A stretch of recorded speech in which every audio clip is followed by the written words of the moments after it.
thing I ate in the famous Pondicherry cafe, అదే Coromandel cafe అన్నమాట. So పాండిచ్చేరిలో cafes కి చాలా ఫేమస్. ఫ్రెంచ్ కాలనీలోనే ఈ cafe ఉంది. సో డే టైం అయితే చాలా బ్యూటిఫుల్ గా ఉంటుంది. బయట ఉంటుంది సీటింగ్ అంతా కూడా.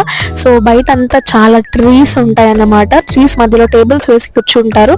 సో ఇప్పుడైతే మనం నైట్ టైం కాబట్టి మనం లోపల కూర్చున్నాము. లోపల కూడా చాలా ఏస్థెటిక్ గా ఉందన్నమాట. ఏసీ కూడా సేమ్ కలర్ లోనే ఉంది.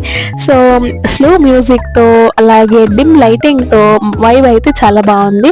సో ఫుడ్ కూడా చాలా యమ్మీగా ఉండింది అన్నమాట. మేము ఆర్డర్ చేసిన మ్యాక్ అండ్ చీజ్ అయితే 10 on 10 చాలా నచ్చింది మాకు. ఆ తర్వాత మేము చికెన్ పిజ్జా ఆర్డర్ చేసాము. దీంట్లో నాకు అర్థం కానిది ఏంటంటే చికెన్ ని వాళ్ళు చంక్స్ గా వేయకుండా కీమా టైప్ వేసారనమాట. సో నేను ఎప్పుడు అలా తినలేదు. మా పాపకైతే పిజ్జా చాలా నచ్చింది. సో అక్కడ కొన్ని పిక్చర్స్ తీసుకొని ఇంకా మా పాండిచ్చేరి ట్రిప్ లాంగ్ వీడియో అయితే అప్లోడ్ చేశాను. ఇంట్రెస్ట్ ఉంటే చూడండి.